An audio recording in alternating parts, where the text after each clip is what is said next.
Hi, welcome to the 2024 College Athletic Recruiting Advisory Meeting here at Grapevine Faith. I'm Derek Ware. I'm the College Athletic Recruiting Advisor. And so we are glad that you are tuning in to listen. This meeting happened on the 21st of October, on Monday. This is all the slides that we went through on that meeting. First thing is, why is it fun? Why is it important to play sports in college? Psychologist Carol Dweck put it this way. She said, when you're hanging out with your friends, you're having fun, but it's not challenging. You're not being challenged. When you're in the classroom, you are being challenged, but it is not fun. When you are playing sports, you are being both challenged and having fun. And so it grows our kids in a massive way. They found that CEOs oftentimes play sports when they were in college. They did a study and found that 95% of Fortune 500 CEOs played college sports. That seems crazy to me. But it makes sense in that when you play sports, you understand what it means to achieve goals and to be goal-oriented, to be determined, to be a leader, to work with teams, how to enact a strategy. These are all things that CEOs need as well. And so lots of good reasons to play sports in college. Another reason why high school sports can be great is because it can open doors for colleges that you may not be able to get into otherwise.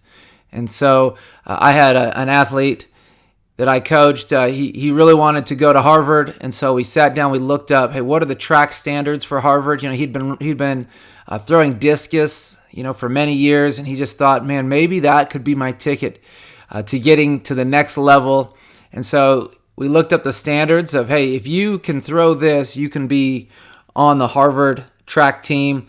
That's something that he can add to his resume, to his application to get into college. And so every track meet, he just knew, hey, I'm going to try and throw, I need to throw 190 or 180 feet in that discus.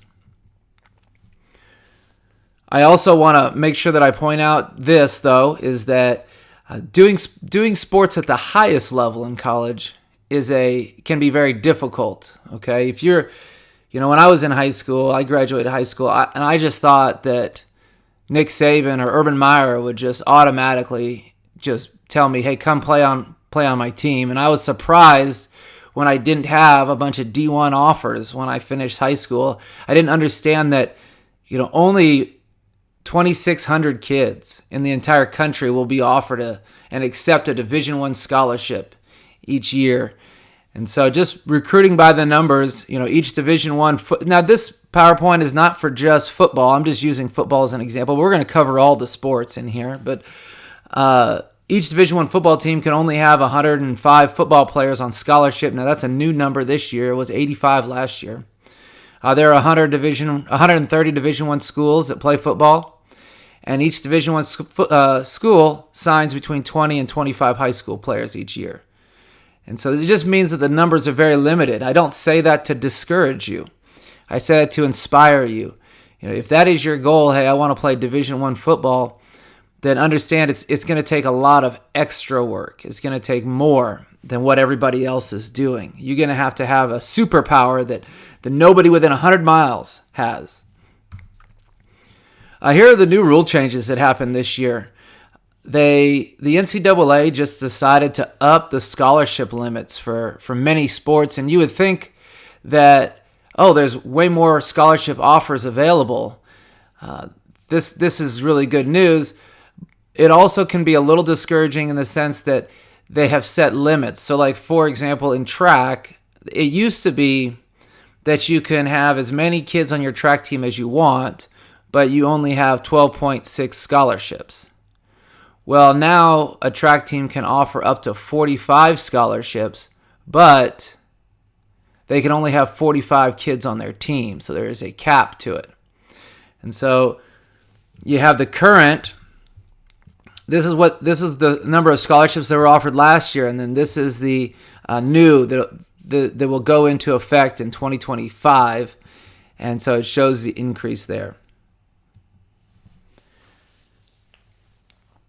Here is the number of Division I signees by each of the main sports. And so I wanted to show you this so that you could look at it and see, like, if your goal is, hey, I want to play baseball at Texas A&M, man, what a great school A&M is, and you may be a great baseball player.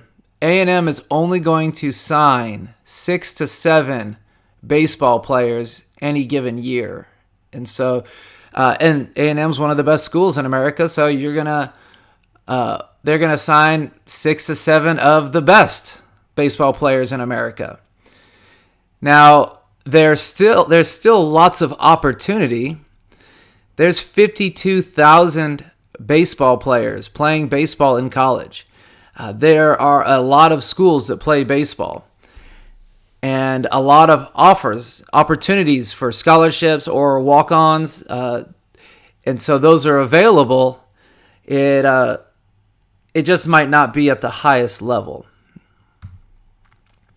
Here are the Division II and Division III and NAIA scholarship levels. Those are listed there. You can also go to that website that I got that information from, which is on the top right corner. Here's an example of what I was talking about earlier. So, Division I basketball players, not very many. Only 5,500 Division I basketball players at any one time in the entire country. But there's 32,890 kids playing basketball in college because there's so many different teams. There's 2,009 teams. See down here at the bottom, 2,009 different teams that play basketball. Only 353 of them are Division I. And so there's lots of opportunity to play. And so if your goal is, hey, I just want to play in college, there's opportunities out there. I get emails like this.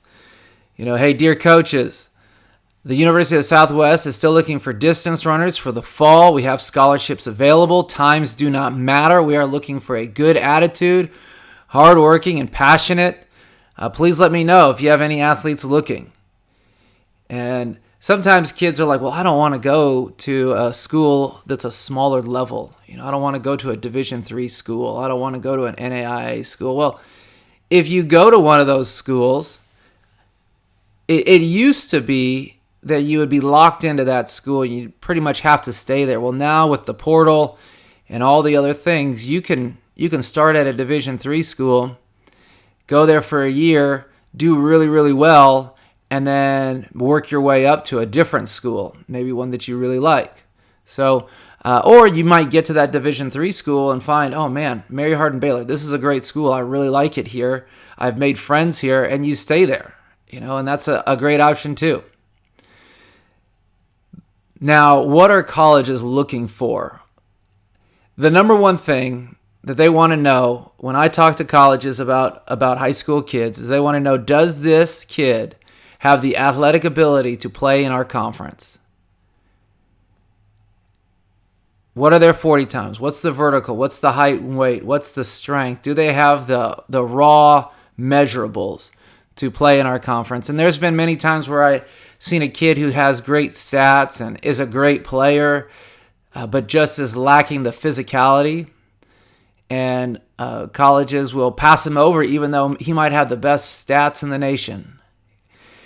That's just kind of a hard thing, but part of it is just earning that superpower, being really fast or being able to jump really high or throw a 90-mile-per-hour fastball, something that other kids can't do. The next thing they want to know is, does he or she have the grades to attend our school? Hillsdale College will come to Faith, and they will walk in that door, and that coach, the first thing he says to me is, hey, they got to have a 3.47 and above, and that's all we take. So the kid could be the best athlete in the world, but if he doesn't have that, then he can't come to our school. And then the third thing is, what does his or her film look like? What are the stats? And then the fourth thing is, does his or her character match our culture? I've seen many kids miss out because of that last one.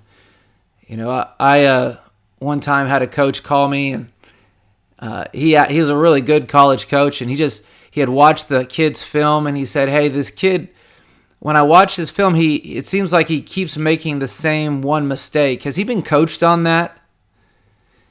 And that what the coach was trying to find out is, how coachable is this kid? If he's been coached on it and he continues to do it incorrectly, that's not really a kid that fits our culture, And so make sure that you are exemplifying the culture and the character that coaches want and need, and it also makes sports way more fun, when you are somebody who's coachable and a good teammate and all the above. You can go online and look up kind of what expectations some Division I schools have. And so they might say, the average height of a college volleyball player is 6 foot. You could go look this up. It says 53% of them are above 6 foot. And so it's probably a sliding scale. You might be 5'9", but can jump through the roof, and they make exceptions. And so I wouldn't give up on it just because, I can't control my height. But just know that would be an obstacle that you would have to overcome. Same with, this is true with all the sports, but you could go look up what basketball kind of expectations and recruiting guidelines that many Division I schools have is, they want a certain height. They want to have seen you, ranked in the top of, rivals if you're looking to go Division I. Think about it this way. I really want to encourage all the athletes to think about playing sports in college is like getting a very sought-after job. Like I had said earlier, there are a limited number of scholarships available, and millions of high school athletes who are competing for those scholarships, and lots of money on the line. It doesn't just happen. It's not like, hey, you know what? I've decided at the end of my senior year after playing, I've decided that I do want to play sports in college, and so let's get to work on that. Well, it's kind of too late then, and so I would encourage you to pursue playing sports in college, and then at the end, if you decide you don't want to, well, then you can say no, but it's a little harder to go the other route, to decide late, hey, you know what, I do think I want to do that. In order to get a very sought-after job, you got to have a great resume. So you write up your resume, which is your film and your attributes and your stats and your grades, and then you need to apply. So that means sending out your film, sending out your stats to college coaches. I once had a kid come to me and say, Coach, I broke the school record and no colleges reached out to me. And it's like, yeah, buddy, that's not how it works. It's not like I graduated college with a perfect GPA and all of a sudden Elon Musk called me up, hey, I've been watching you for a while and I'm ready to give you a job. What you have to do is you have those moments, those stats and those games, and now you need to send them out and apply to colleges that you want to go to, and then you're going to have an interview. A lot of colleges will tell me, hey, we don't offer kids unless we see them in person. And so that means getting on their campus. That means going to their camps. That means talking to the coaches. And so as often as you can get on campus, that's huge. When I interviewed at Grapevine Faith, I came and sat down and had an interview. I applied. My mom didn't send in my resume for me, and so don't expect your mom or your dad to be filling out, college prospect forms and sending emails on your behalf. As the athlete, it needs to be player driven. You need to be the one sending out those emails to those colleges. And then the reference letter, that is like the coach's recommendation. All right.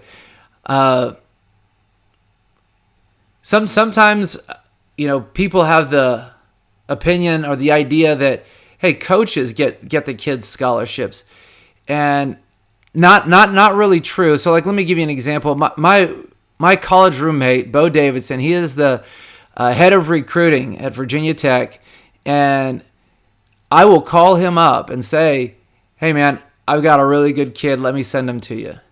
And he'll go, all right, I'll watch him.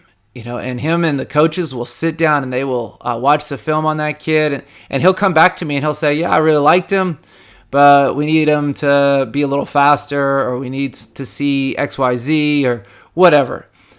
But he doesn't just go, oh, you say he's good? All right, we're going to take him, I'll do it as a favor to you. It doesn't work like that. He's got a job to do. And no matter how good of friends him and I are, it's not like I can just call him up and get a kid a scholarship. Now I can get, you can reach out and he'll look at him, but it's not just hey, we're just going to offer him. It's a meritocracy. None of these coaches are doing favors, for each other. One of the things that you should do when you're sending out your film to these coaches is set up a video. And I can help you with this. Let me pause the audio on these. I can help you with this, but like I said, they're looking for, one, hey, does this kid have the athletic ability to play in our conference? And then two, what are his stats? And so at the beginning of these videos, the first thing that they want to see is, hey, show us the athletic ability. So it's like, hey, the kid can do a backflip. The kid can run a 10-7. The kid can jump really high. Okay, the kid can dunk a basketball. And then the next thing they want to know is, all right, let's see, what does he look like on the field? And so, don't feel bad about in your highlight video, put your most athletic plays first, and see how in the bottom right there, I've paused it to show, hey, we put it in slow motion there to show, hey, this kid can jump high. He'll go up for balls. And then it's like he can run fast. In football, we use those GPS units. And so on those GPS units, it tells how fast they go. And so I make sure to include that. I say, hey, this kid hit 21 miles per hour, one of the top speeds on the units this week.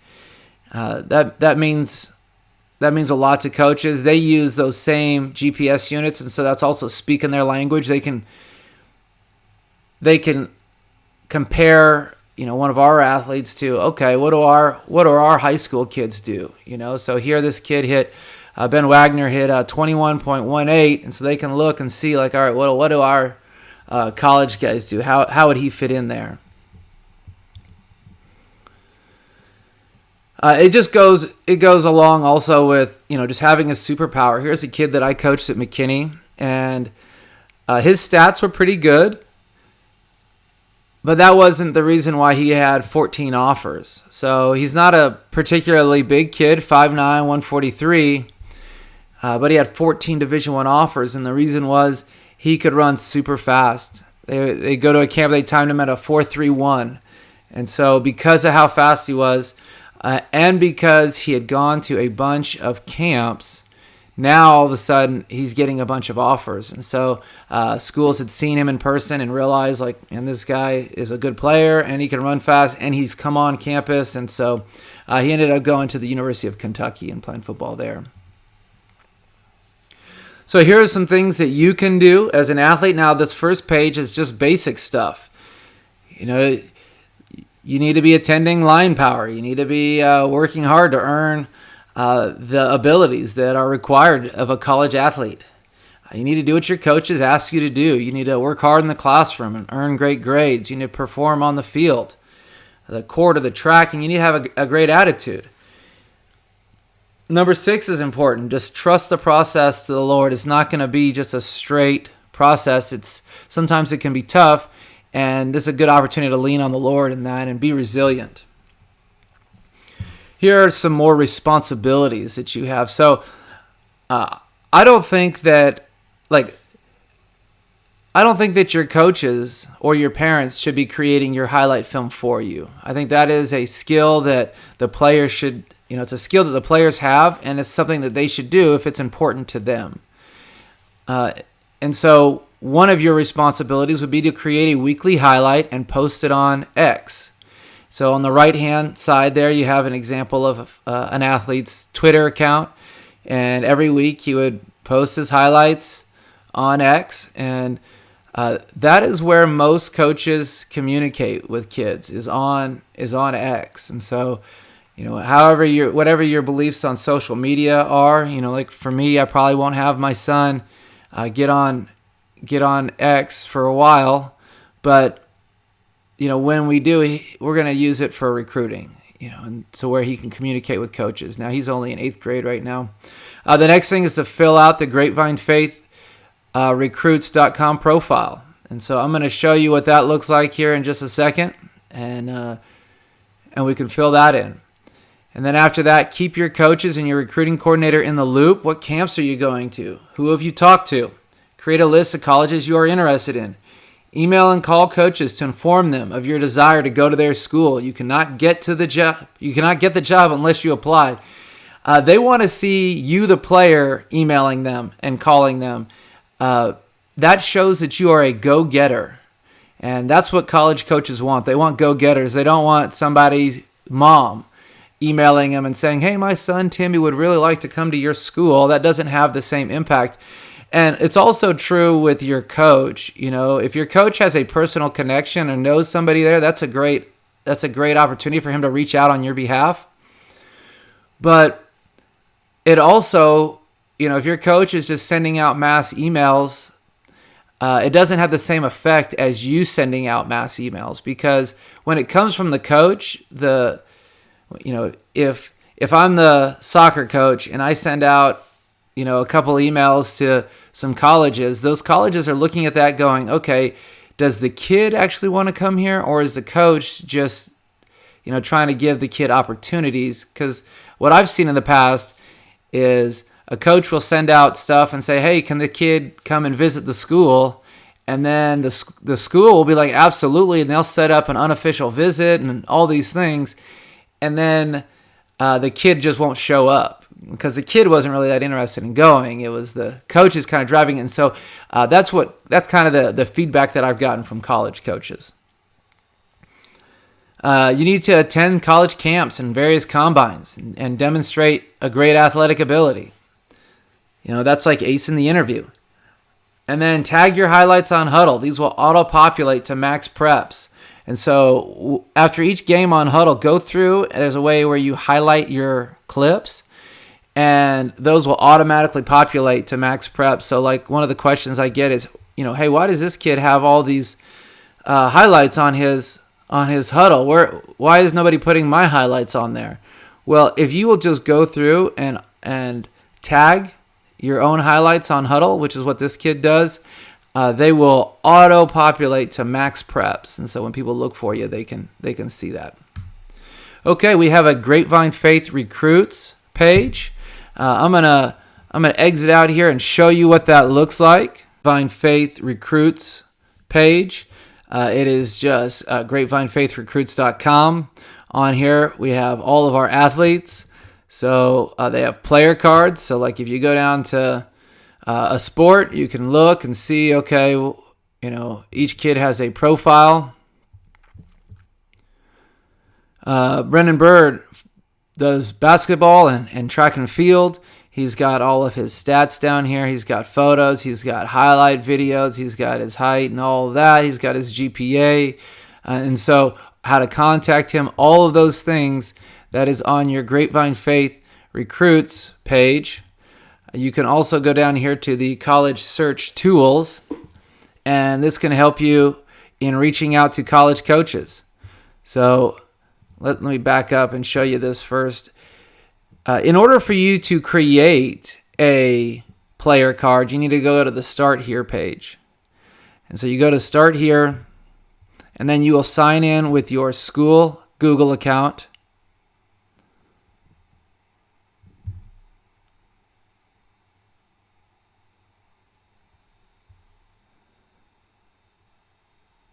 And then you can create your school page here.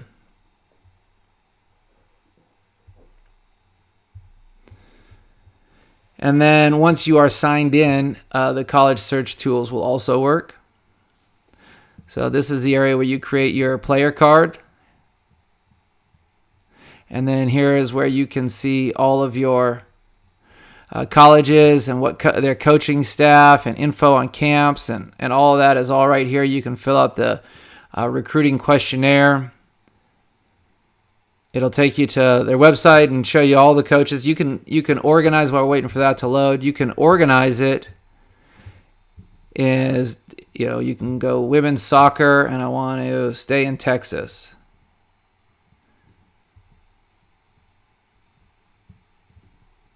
or I want to go to Arkansas here. And it'll give you all of the schools in Arkansas that play women's soccer. And you can reach out to all of those coaches. And then when you click on it, of course, it has their phone number and their email and their Twitter and all of that. You can find it in here. Okay. And so Twitter is a great way to reach out to college coaches. So that is our Grapevine Faith recruits page. If you are interested in playing college sports and you are in high school, you need to start a player card and get all signed up for that. Up your X profile, your X account on Twitter, that what's now called X. Here are some insights on how to do that. Make sure that your name is actually your name, not a nickname, so that a college coach could just type in your name into the search tools and it comes right up, and have all the other pertinent information. You can go ahead and pause the video here and make sure that your Twitter account looks like that. When you email, when you message coaches, here is a template below of what Josh Allen sent out. But and I've got another one on the next slide. But some good advice here is that Josh Allen had 0 scholarship offers after high school, and so he went to a junior college, and then after that he sent out, he emailed 1,000 coaches, and he received 1 offer to Wyoming. And Josh Allen is played the Super Bowl, awesome quarterback, NFL. He's done well for himself. All of that happened though because he was a go-getter. He was out there emailing coaches. And so that email is what he sent out is below. Hello, coach. My name is Josh Allen. I am a quarterback at Reed EJC out of California. Here's how tall I am. Here, I'm a full qualifier, meaning he's graduated from that JUCO. And I feel like I'd be a great fit in your offensive scheme. Here's my huddle video. In there, I would probably add some statistics as well. Here's another example of an email that you can send out to coaches. You can pause the video and kind of look at that, but just a couple options. As you get on this journey, I would encourage you to be organized. This is a camp list from one of my former players who set up his camp list. He set up, hey, these are the coaches that I've been in contact with. And him and I would reach out to those coaches ahead of time and say, hey, I want to let you know, Sebastian's coming to your camp on Sunday. He'll wear number 822. They would give the kids numbers at some of the camps, and he'll introduce himself to you when he gets there. Here's his highlight video. Here's his stats and his grades and all of that. And so before you go to a camp, the coaches kind of already know who this kid is. And then when you're there, you're shaking their hands. And then after you leave, you can reach back out, or you or one of your coaches could reach back out and just say, hey, so-and-so is at the camp. What did you think? What does he need to work on? Etc. I have this slide in here just to show you, the same as Josh Allen, is that it just takes a lot of emails, a lot of reaching out. It's a very sought after job, and so it's not just going to happen. You're going to have to really work at it. This guy sent out 50 emails. He contacted 50 schools. Out of the total 50 schools that he talked to, he was offered a Division I walk-on, and he was offered a Division I scholarship. Division III. Now, Division IIIs don't offer scholarships, but you can get a large portion of your schooling paid for through the academics. And so they do have a way in which, kids don't have to pay the full price of a Division III. We want to partner with you. So here at Faith, we want to walk you through the process. We will help you follow up with coaches. We will follow up with coaches for you on your behalf as well. Now, make sure that we are in full communication so that we know. Sometimes people are like, "Hey, I went to this camp. Have you talked to the coach?" And I'm going, "Well, did you tell anybody that you were going to that camp?" So make sure that you just keep your coaches in the loop there. We will help you improve athletically to perform at your best. Here's the recruiting timeline. It's never too early to start thinking about playing sports in college. Freshman year, that's mainly you're attending camps. Your freshman, sophomore year, attending camps. The point of attending those camps is to get to know the coaches and build relationships there. And so as you go as a freshman, they're not going to offer you. They're just going to see you and go, okay. And then the next year, they'll go, oh, yeah, I remember that kid. He was here last year. And then your junior year, they're going to go, oh, wow, he's gotten pretty good. And then going to that camp at the summer at the end of your junior year is going to be the time where colleges offer. And so go to that camp and perform really well. Coaches cannot contact you. So under the sophomore year there, it says coaches cannot contact you until June 15th going into your junior year. And so some kids are like sophomores and they're going, man, I had a great year. Why are colleges reaching out to me? Well, they can't. So there's some dates there. Now, anytime you go on campus to a college, coaches can talk to you then, but they can't reach out to you if you're not on their campus. And then your senior year, that is if you don't get a scholarship at the end of your senior year, there's still opportunities. They'll have some combines and stuff and some walk-on tryouts and stuff like that. So you don't have to give up if you get to the end of your senior year and you haven't found a place to go. There's still places out there.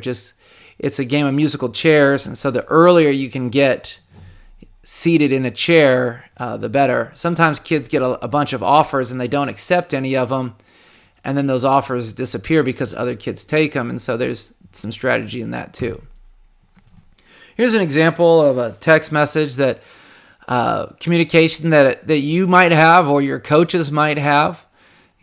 This was a kid going to Harding, the camp at Harding. And so I reached out to the coach there and just said, hey, here's the kid, here's his height and his weight, and here's his highlights, and let me know what you think. And then the dad at the camp, recorded on his phone some of the one-on-ones. And so I took all those clips the dad sent me and I compiled them into a little highlight, and I texted that to the coach and I said, hey, here's some clips. Mark had a good showing. What do you think? Is he somebody that is recruitable for you? And he gave me some really good feedback that I could relay on to the parents. So, just talking about being a well-rounded athlete, playing lots of sports. I've seen kids do it both ways. There was a kid that I coached who, this is Allen Iverson, by the way. He won the state championship in football in high school, and then he won it in basketball in high school as well. And he went on to be a great NBA player. But nonetheless, the story of doing multiple sports the wrong way is there was a kid that I coached, and he played 4 sports.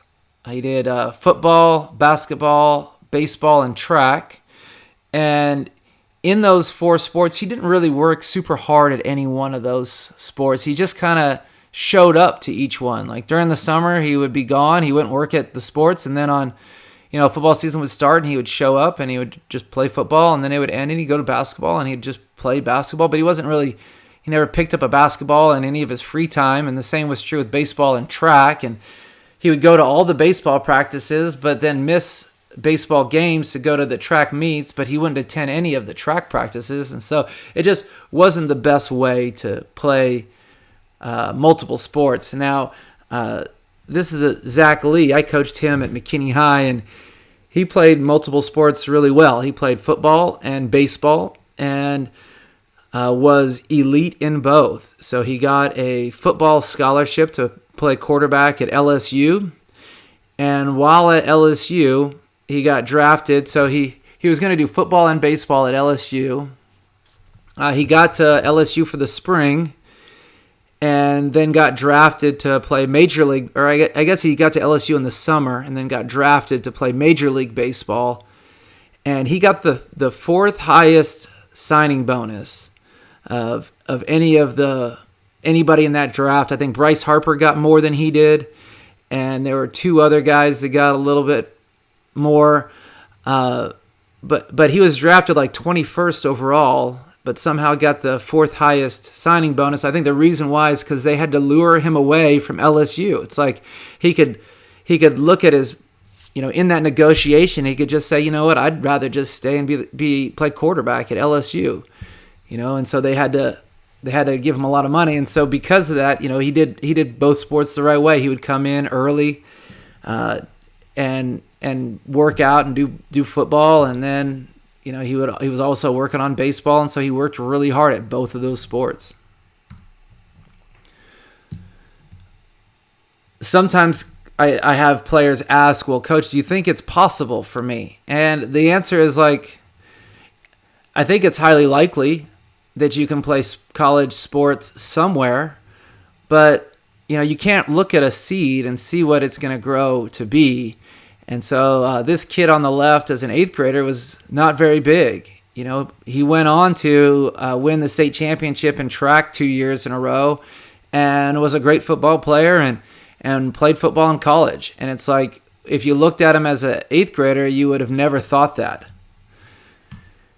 This is how much faster he got. So in 2020, as a sophomore, he was very slow in the 100.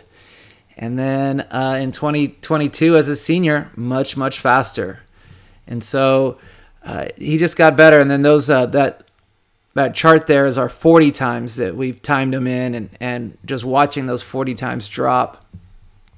Now, it wasn't just a steady drop the whole way. Sometimes kids think, oh, well, I ran this, and then the next time I should run lower and lower. But there were ups and downs along that, but it trended in the right direction.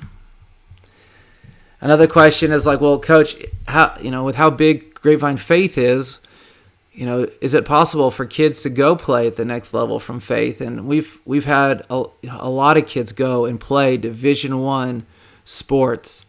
And so if you haven't watched QB1 Beyond the Lights, Deuce Hogan, quarterback for Grapevine Faith, he was featured in that. Pretty awesome little show they did. And then we've had kids go to Yale and TCU and SMU and Oklahoma and Oregon, like big time Division I schools, all from Grapevine Faith. We had 2 kids go Division I last year, one to Air Force and one to Stephen F. Austin, and lots of kids signed. And so far this year, we've had a bunch of kids get offers, and so to some great schools. So Southern Nazarene, Laterno, Harding, University of California, McNeese State, Southern Arkansas, and Heston College. So lots of opportunities out there for kids who are coming from Grapevine Faith, and so you can definitely get there from here. We're going to honor all of our kids that have gone on and played college sports. I think that is a really important thing to do, and so along that wall right here, this is the library door, and along this wall, we're going to have plaques made for each kid that has gone on and played college sports. So we've got a big list of like 60 or so kids, and we're going to have their name, dating all the way back to 25 years ago when the school started. Mark your calendars. National Signing Day is on Wednesday, February 5th, 2025. So last year we did it new in a different way. Last year we had the whole school on chapel schedule in the CAC, big screen behind, tables set up in front, and each coach got to talk about each kid, and or each athlete got to pick, do you want your coach to talk? Do you want your father to talk? What do you want? You want your mom to talk? And and then we just celebrate that kid. On the big screen behind, we would show their highlight video, and so, or we showed baby pictures, or really whatever they wanted. And so, a really cool event. Mark your calendars this year. We're doing it again. Some questions that I've been asked is, why am I not being recruited yet? The first thing I ask is, well, how many colleges have you emailed? If Josh Allen had to email 1,000 schools to get one offer, how many of you reached out to? And we can kind of look at that and start to figure that out. But I found that that's like the starting point. How often should I reach out to the coach? I've found that coaches are pretty honest with you if you'll just ask them the question and kind of get down to it pretty quickly. So I just say, hey, here are my stats. Here's who I am. Here's my resume, all my stuff. Am I a recruitable athlete for you? Are you recruiting this position this year? And they'll get back to you and say, yes. Or they'll say, oh, we're not recruiting that position anymore. Or they'll say, hey, you don't really meet our standards. Any of those things. If a college coach tells you, hey, we like you, but you don't meet our standard for broad jump or speed or whatever, don't get discouraged by that. Just say, okay, thank you. And then now you don't have to waste your time there anymore. You can pivot and go in another direction and reach out to other coaches. And so I would try and get to the point as quickly as you can with those coaches. But it's important to reach out to them. This is my brother on the top right hand corner. That's my younger brother Josh. That's him as a freshman. He went on to play football at Stanford and played in 4 BCS bowl games and won the Rose Bowl and played 8 years in the NFL. And when you look at the top picture on the right, that's us at Christmas. I just gotten a new flip phone, and he doesn't look like a future NFL player at the time. He's just a regular kid, and as a coach, I've seen a lot of regular kids, regular looking kids grow up to really be somebody. And so what happened with him, though, his story is that he went to the camp at Stanford, and he was on a roll. He was doing really good, and we left the camp, and he didn't hear anything. No coaches reached out to him or anything after the camp. And so my stepdad called the coach up there and just said, hey, my son was at the camp. He was wearing number 4. He was beating guys that you already had offered. And so I just, did you have time to watch the film from the camp? And the coach said, okay, he's number 4. And he goes, yeah, he's number 4. He goes, okay, we'll look at him. And then they called back and offered Josh, and what a great moment that was. And it only happened because somebody is reaching out to the coaches on the kids' behalf. And so, it's always okay to follow up with coaches after a camp. That's Josh again playing in the NFL and him in the Rose Bowl. Other questions that I get asked is, I'm a sophomore. Why are colleges not recruiting me? Well, in order for a college coach to talk to you, you have to get on their campus, but they're not allowed to contact you until June 15th of your junior year. Number 2, how upfront should I be with college coaches? How honest will they be with me? I think that you need to be very upfront with them, and they will be very honest with you. I think that just saves everybody time. Is D3 a good option? We talked about this earlier. Division III is a great option, and if you go to a Division III school, which there are many really good ones, if you go to it, though, and somehow you don't like the school, but you are playing really well on the field, you can always transfer to a bigger school, or one that you like a little bit better, without losing that opportunity to play. Number 4, I'm just an okay high school football player. Is it a waste of time for me to try to play in college? And I would say no, absolutely not. When I was in high school, that was me in college, but when I was in high school, I was a very average football player. I look at our kids now and I think, man, these guys are better than me when I was their age.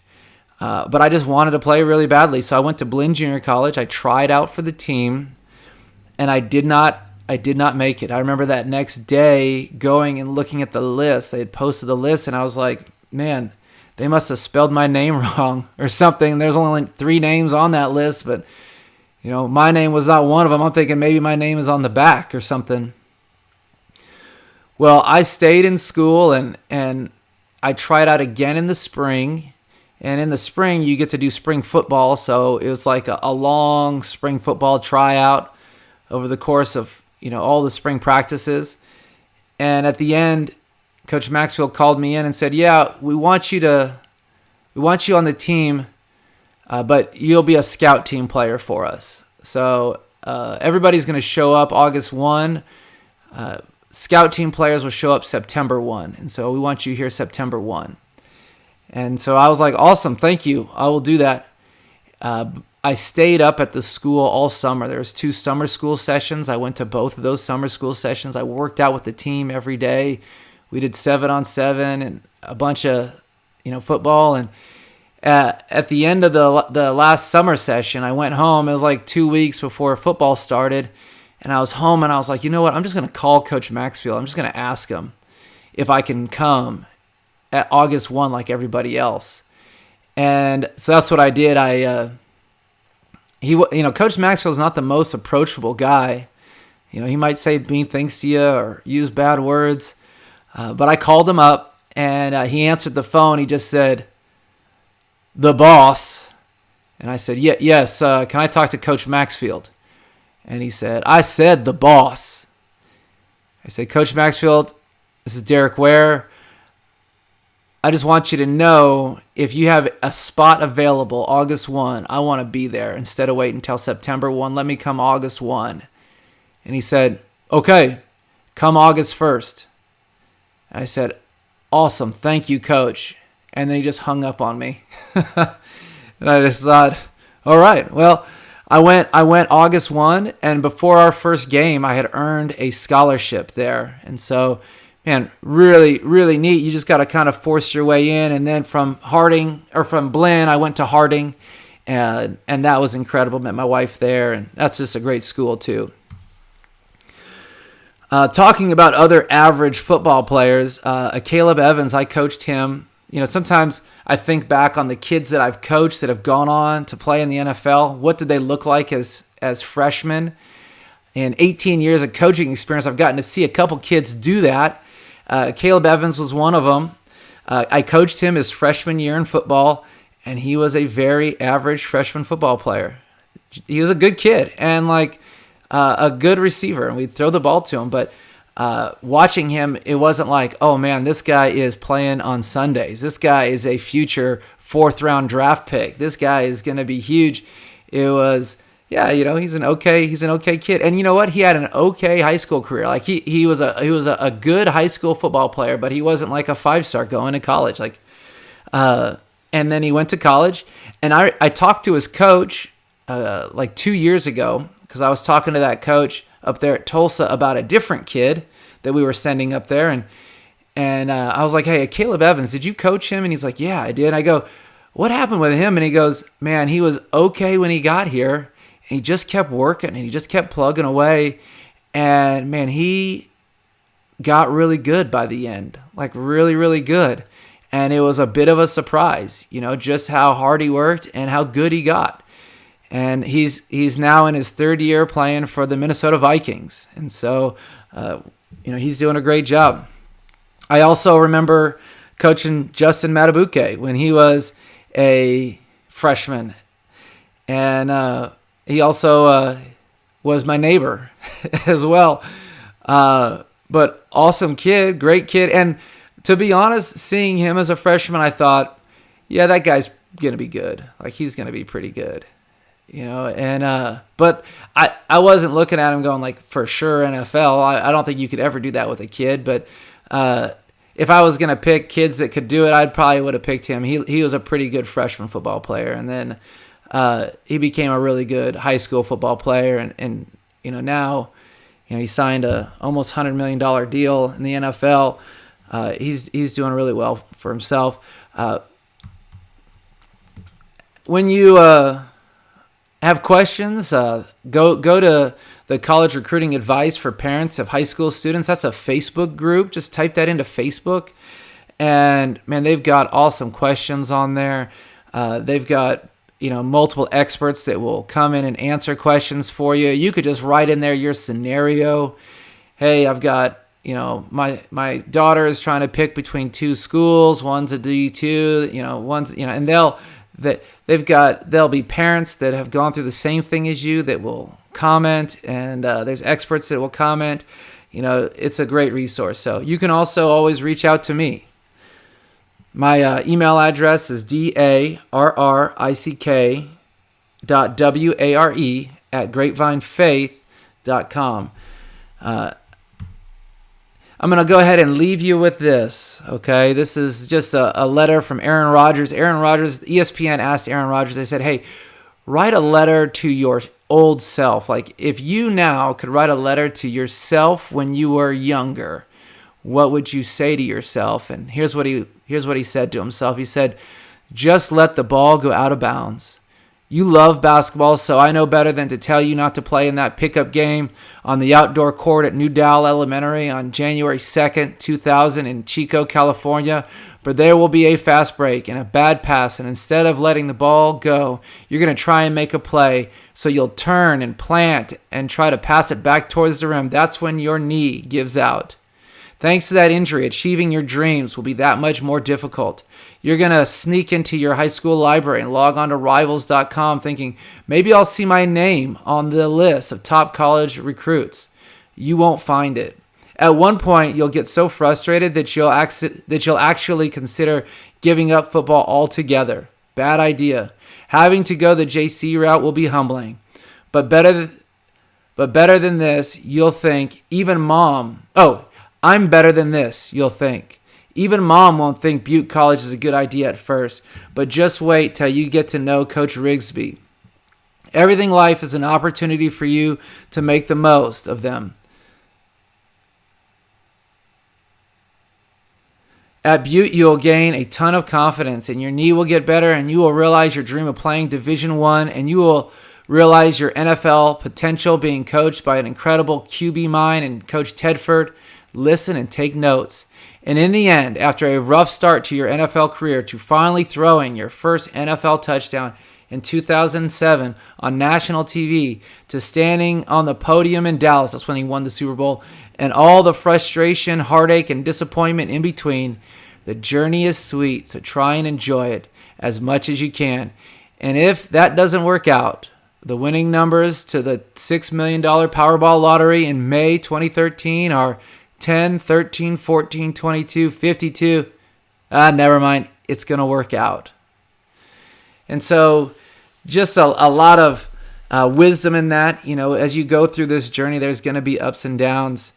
And just stay the course, even for, some of these guys that are NFL greats. Two of them went the JUCO route, Josh Allen and Aaron Rodgers, and there were setbacks. And I think that is the case for all athletes in all sports. It's typically not just a straight line of success after success after success. There's going to be some ups and downs.